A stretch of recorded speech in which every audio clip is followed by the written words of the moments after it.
Welcome to toy-polloi. Hello and welcome to another video from toy-polloi, and in today's video we're going to be taking a look at the Origins version of the Masters of the Universe Wind Raider. Now these have been out on the shelves for quite a while now, but they have started turning up on clearance, which is why I decided to grab one. I actually picked this up online and it was £16 including postage, which was too good a price to turn down. So I've ordered one and it has arrived, and today we're going to take a look at it. We'll take it out of the box and we will compare it to the vintage original version of the Wind Raider and see how it stands up. So let's get on and take a look at the box. So here is the boxed Wind Raider from the Masters of the Universe Origins line. This is a European version of the box, so you'll notice there's lots of text in multi-languages on the front and a lot of text is missing on the back of it, but that doesn't stop it from looking like a really nice box. So here we have the front of the box. You can see that we have the Wind Raider inside, and it needs a little bit of assembly because we can see the wings at the top and the tail at the bottom. There should also be a base with it, which you can see here in the bottom left hand corner. I'm guessing that is hidden behind the blue panel. At the top we have He-Man riding the Wind Raider. I'm really enjoying the artwork that they're using on these modern Origins boxes and figures. I think they're doing a really nice job of it. If we turn this round, you can see on the back we have another image of the Wind Raider, this time without He-Man in it, but in the background you can see they're all having a bit of a battle.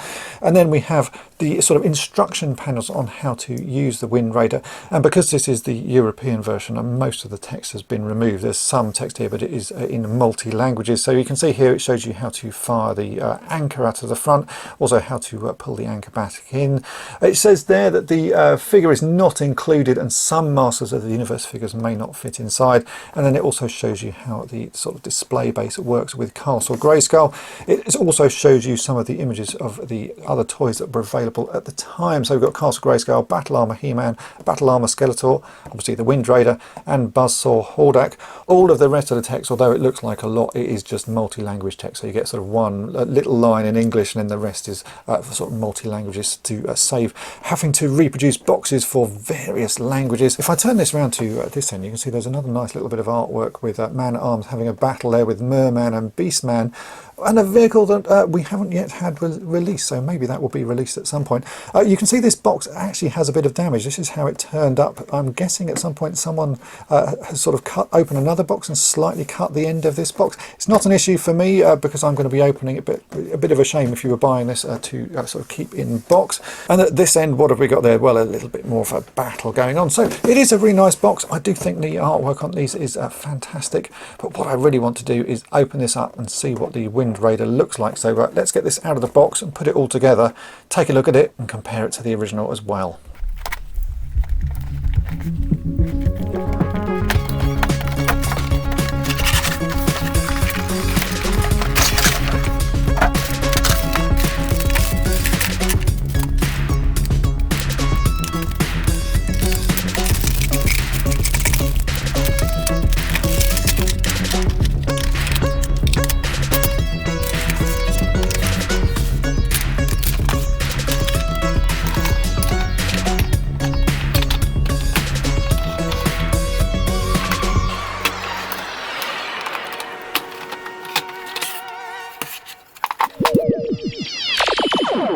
Okay, so I've now got it out of the box and put it all together, and my initial impression is it's absolutely huge. It's way bigger than I was expecting, and it's actually much bigger than the vintage original one. I will do a comparison in a minute, but this thing is really quite large and really quite bulky. It makes it feel quite an impressive toy, but also makes it a little bit awkward to display. I'm certainly going to have trouble displaying this here. I didn't realise it was quite so large.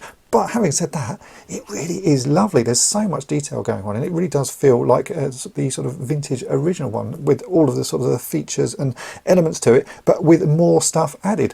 You can see that the overall thing does look like the Wind Raider. It comes with this stand, which is sort of mildly posable. You can tilt this section up and down, so you can sort of pose it and twist it around, which is pretty cool.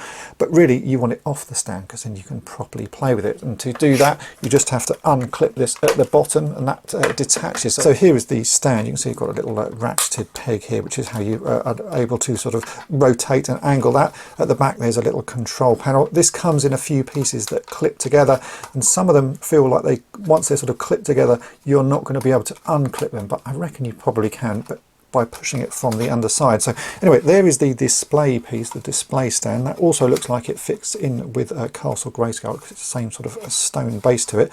And then we have the Wind Raider itself, and as you can see, there really is a nice lot of detail going on. It has all the elements of the original one, so the nice sort of bright orange wings and the tail.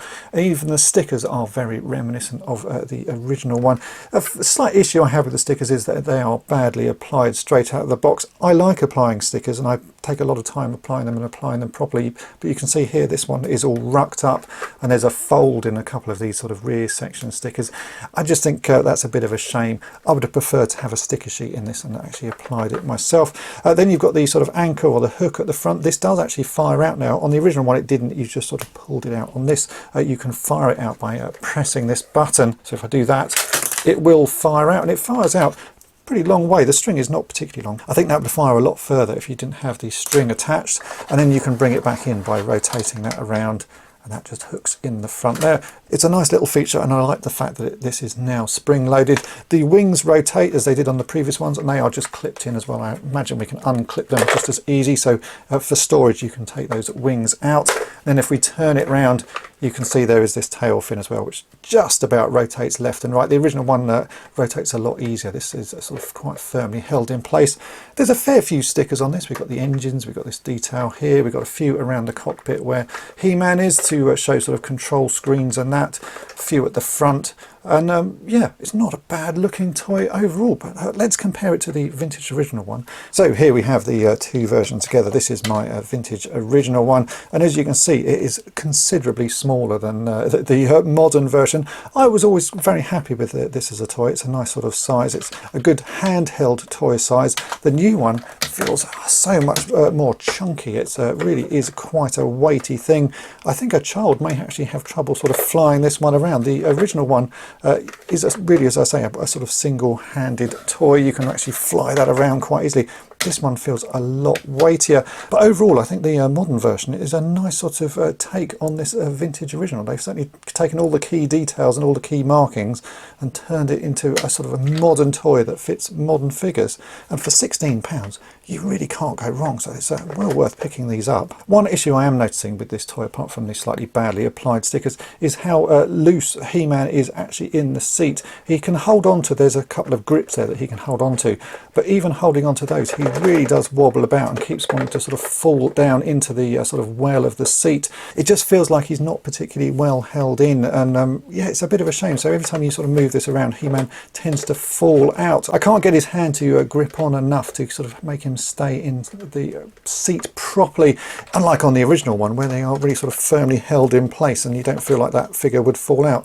Just finding that a little bit annoying as I'm moving this around. Every time I move it, He-Man sort of wants to fall out, but you know, it's a minor niggle. The rest of the toy, it really does look pretty cool. On the underside, like the original one, it does have some wheels so that you can roll this toy along the ground, but I think most people will want to sort of hold it and pretend that they're flying it about, and that's the whole point for this stand, because we can just clip this on and it looks like the Wind Raider is up in the air. So we clip that onto there, and then you can twist it around as I showed, or sort of lift it up to make it look like it's flying or diving.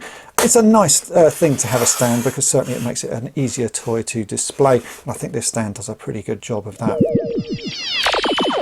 So there we go, that is my review of the Masters of the Universe Origins Wind Raider. I think for £16 you absolutely can't go wrong with this. Maybe you can get it for cheaper than that, but that was the cheapest I was able to find it online, so I grabbed it. It really was a bargain, and I'm really pleased to now have this in my collection. I think it's certainly something, if I can find the space for it, it will go on display, hopefully next to my vintage original Wind Raider. I think the two complement each other really nicely.